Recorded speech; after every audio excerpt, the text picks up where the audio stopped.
Hello and welcome to Channels Television's 2015 Twists and Turns. It's a recap of the major stories that have happened in Nigeria in the year 2015. I am Gimba Umar. And I'm Emana Amawe. It was indeed an eventful year. Well, these are the headlines. Former President Dr. Goodluck Jonathan talking tough as he vowed to rout the insurgent group Boko Haram. And the former National Security Advisor, Colonel Sambo Dasuki, suggested that the general elections be postponed. Also, President Muhammadu Buhari declared winner of the 2015 presidential elections. The President, Buhari, also continues a war on corruption, targets the rots in the nation's oil sector. And after 4 months of wait, the President appoints new ministers into his cabinet. And Nigeria gets a clean bill of health. The WHO certifies the country free from polio. And the big one for your award-winning television station, Channels TV wins the 10th record award as Television Station of the Year. We do ensure that, ask you rather that you stay with us for the next 2 hours. It's going to be a bumper package, and we'll be looking and analyzing some of the highest points scored in the previous administration, dovetailing into the present administration. And of course, what you think about it, you can use the hashtag 2015 MyBestPick as we round the year into 2016. Yes, indeed. You can also tweet at us. It's at Emana Amawe and Gimba003.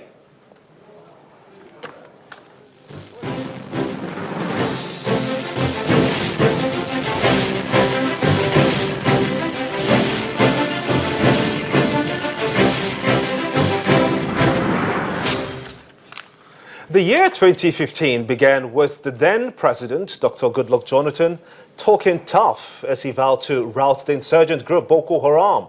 He gave this assurance in a special 17 minutes year broadcast to Nigerians, promising to deal with anyone who attempts to destroy the unity of the nation. Dear great people of our nation, for most Nigerians who have watched the president's many speeches in the past, this year's broadcast comes out different.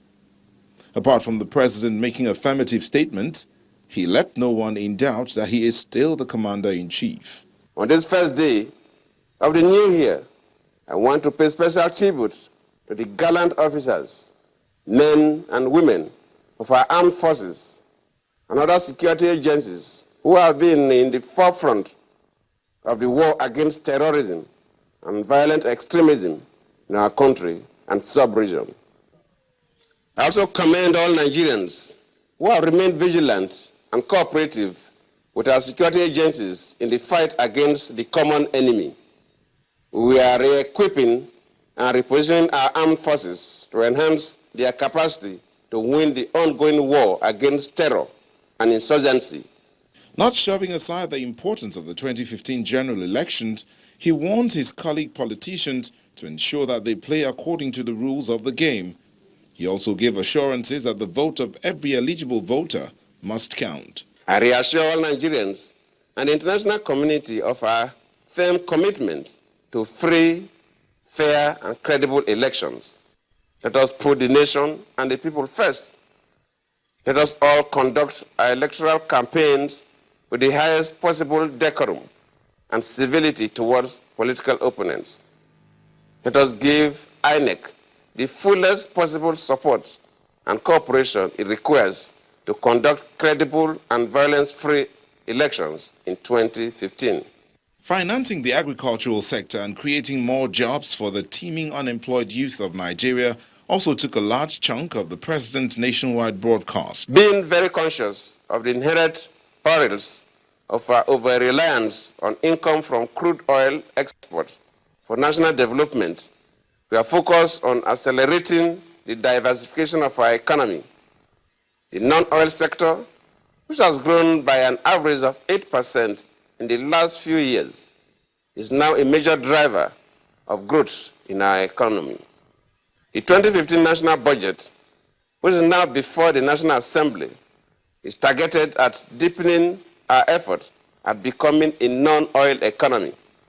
The budget also includes measures to ensure that the downturn in the price of oil does not affect our development plans and our national economy too adversely. The president did not fail to thank Nigerians for their cooperation and support for his administration, even as he promises to take the country to greater heights. And then 1 week later, a decision taken at the National Security Meeting played out in the field. The West African Allied Forces led by the Nigerian military and supported by Chad, Niger and Cameroonian forces stormed the Sambisa forest in Borno State, killing a number of insurgents.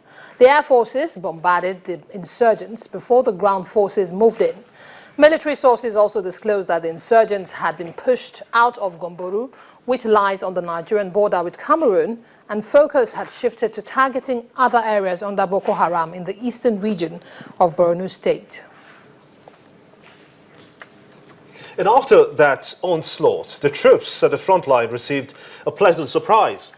President Jonathan paid an unannounced visit to Maiduguri, the Borno State capital. His visit coincided with the occasion of Nigeria's Armed Forces Remembrance Day. Dr. Jonathan thanked officers and men of the 7th Division of the Nigerian Army at the Malari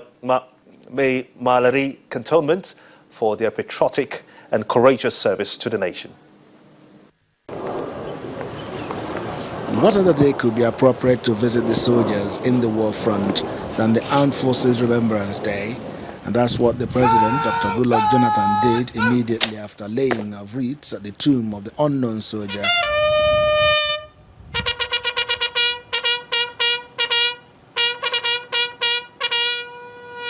He assured the officers and men of the 7th Division of the Nigerian Army at the Malari cantonment, who are in the front line slugging it out with the Boko Haram terror group, of provision of equipment to fight with.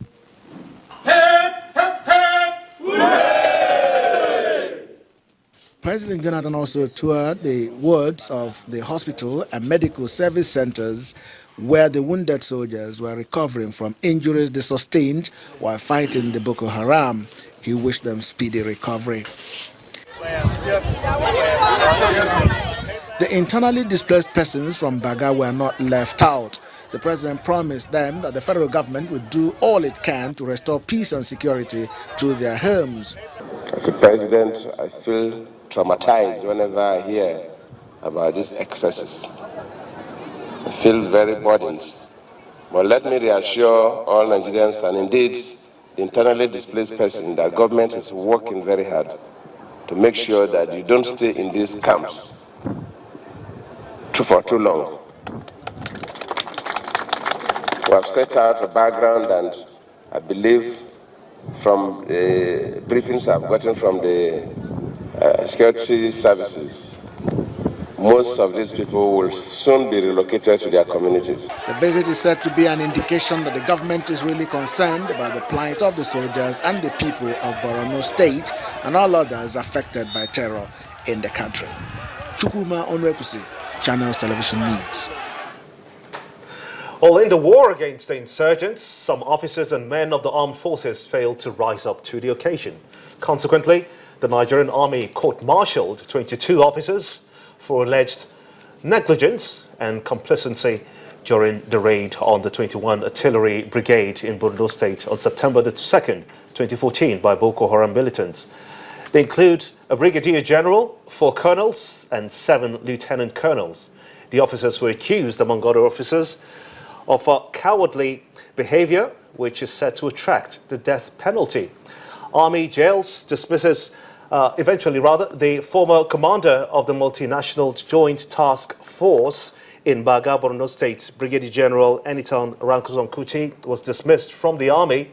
The General Court-Martial sitting at the Army headquarters in Abuja found the one-star general guilty of an offense bordering on failure to perform military duty. However, on the charge of cowardly behavior, General Ransom Kuti was discharged and acquitted.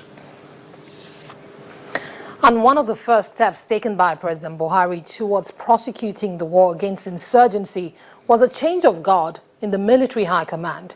He appointed Major General Abayomi Olonishakin as the Chief of Defense Staff, Major General Tukur Buratai as Chief of Army Staff, and Rear Admiral Ibok Ete Ibas as the Chief of Naval Staff, and Air Vice Marshal Sadiq Abubakar Chief of Air Staff. Their confirmation followed a rigorous screening at the Senate, which lasted for nearly 4 hours behind closed doors. After the exercise, the Senate President, Dr. Bukola Saraki, said the security chiefs were appointed based on merit, and they are expected to provide a new direction for the armed forces. And hardly had they settled into their new offices when on August the 12th, the president gave the marching orders to the new service chiefs to defeat Boko Haram within 3 months. President Buhari told the service chiefs that the nation depended on them for total liberation from insurgency in the northeast. We'd like to warn you that there is some flash photography in the report you are about to watch. We're going to carry on and then get that report as soon as we can. In the meantime, the President, Muhammadu Buhari, also gave his own condition for negotiations with Boko Haram terrorists. One of his demands was evidence that the Chibok girls are alive, without which he would not go into negotiations with any group or persons fronting for the insurgents. The president also renewed his pledge to ensure the defeat of the insurgents by December 2015. He said, quote, "As soon as the dry season comes, which is by the end of the year, Boko Haram will eventually be out of their main stronghold, and that will be their Waterloo," end of quote. According to the president, the army has been adequately mobilized to pursue the war against terror. And even if Boko Haram was not defeated by December, he would not resign because he was determined to see the war to its end. Well, you're watching the twists and turns for the year 2015, a magazine program reviewing all the activities in the year that is ending today. We'll be right back after this time out. Join us again.